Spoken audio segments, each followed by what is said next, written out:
something I think I wrestle with. Coach Saban, all his success at Alabama. I was fortunate to work for him for a couple of years with the Dolphins, and he talked a lot about process. And then he had so many coaches go on to be head coaches, and everybody talked about process over results and all of that. And he always talked about an experience he had when he was at Michigan State and how he Yeah. was very results oriented and how that changed at that point. He completely changed his philosophy. Coach Wooden never talked about winning. Bill Walsh's book is The Score Takes Care of Itself. Saban is process over results. Do you talk about that day one meeting at UCLA? Do you stand in the front and say, hey, our goal is to be the national champion? Or do you just say, Absolutely.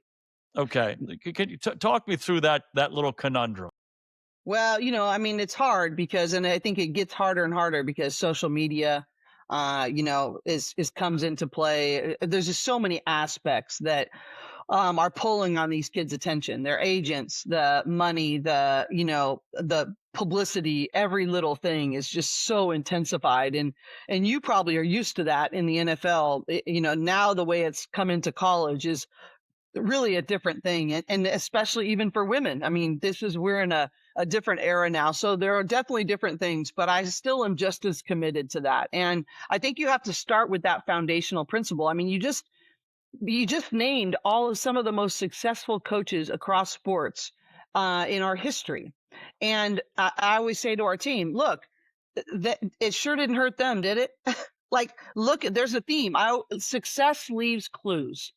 And the clues are that actually outcomes and results are a distraction from actually doing what you need to do that lead to winning. And so, and we just set before them, look, John Gordon would come into many, I'm sure you've probably heard this, but he goes into a lot of NFL locker rooms or college football before the year, and he has everybody write down on a piece of paper what their goals are, what they want. And, it's to be a Pro Bowler, to win the Super Bowl, to, fill in all those blanks. And then he says, I've been in X amount of locker rooms saying the same speech. How many of those are different from locker room to locker room? And they're like, not many. Let's throw them all out, throw them in there. And now let's write down our commitments. Let's write down what process we're committed to living in and through. And, that's really what it comes down to. So we sit down the very first, usually we go on a team retreat and we talk about what do we want to get accomplished and what are our objectives? And what can get in the way of those? What are our biggest dangers that we need to guard against? And then we reverse engineer what it's going to take from a process perspective to get there. And then we never talk about the objectives again the rest of the year. We only talk about those guideposts, that process, those commitments, and the things that we're going to need to guard against. So, for instance, last year, we knew that the temptation of outside noise was going to be really difficult. There were going to be people's parents, agents, whatever, they were going to be saying, hey, you got to get your, stats up if you want to get drafted here, or the draft boards and predictions, or, film. We knew those going to be dangers. And so we started at least once a week doing this exercise we call the mind gym, where we're really focused on our mental conditioning. We would draw one circle and then an outer circle.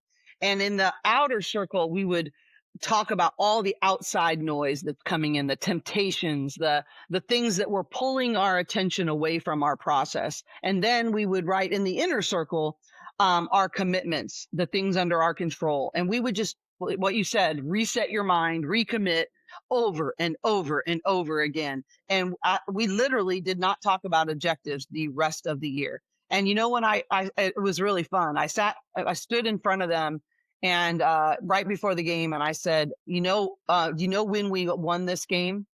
And they said it right away. They said September 25th. And that was our first day of practice when we committed to having the most elite process in the country. And they lived it and they did it. And we knew that the game would already be won because we knew our process was better than everybody else's. And all of that is player driven. You're certainly in the room guiding it, but it's them kind of taking the lead on it. Is that correct? Yeah, I mean, that's what you want. One of my real mentors is Tim Kite, who passed away recently, and Brian Kite, his son. E plus R equals O, event plus response equals outcome. And one of the things that Brian usually really has taught me is like, you can't always control whether or not it's player led or not. You want to foster that. It's obviously best when that happens. But he also says you have to be a strong enough leader in your process that when you have years where you don't have that mature leadership, that you can maybe step up in a different way and really be able to read what your team needs from you in that way. But this particular year, I could not have had a more, in my 33 years of coaching, I never had a more player-led team or a more trustworthy team than I had last year. And they literally taught me more than I taught them. And I would go to them and say, hey, what's needed here? Right before the NCAA tournament, I came back. We had won the Big Ten championship by 52 points, and we had dominated. And so we're coming back and we have 10 days before the NCAA tournament game. And I knew I needed to be really, really hard. And because I just think they didn't have that edge to them that, because they just won by 52 points in the Big Yeah. Ten championship. But I think I might have gone a little bit too far. And my 2 point guards, Kiki Rice and Charlize Ledger Walker, said, hey, can we meet with you, coach? And they came in and said, hey, what comes across, we know what you're trying to do, but what comes across is that you're almost panicking, that you're stressed, and that you're not confident going into the NCAA tournament. And I said, really? Because it's just the opposite. I'm so confident in you guys but I also know the danger of losing like that edge of every little thing's important. And they go, we get that, but you need to communicate that differently to the team. And I was like, wow, okay. And because it's not how it's being received. And so I just thought, thank goodness I have incredibly Wow. mature, amazing, strong women that would come to their head coach and say, hey, you're missing the boat here. And we need you to hear this. And I changed, and I've had all my exit meetings now, and they're like, you just had a different piece about you after you got back that point. And I just had to communicate it differently. That's an amazing story. And Mm. that's one of the best stories I've heard about team dynamics.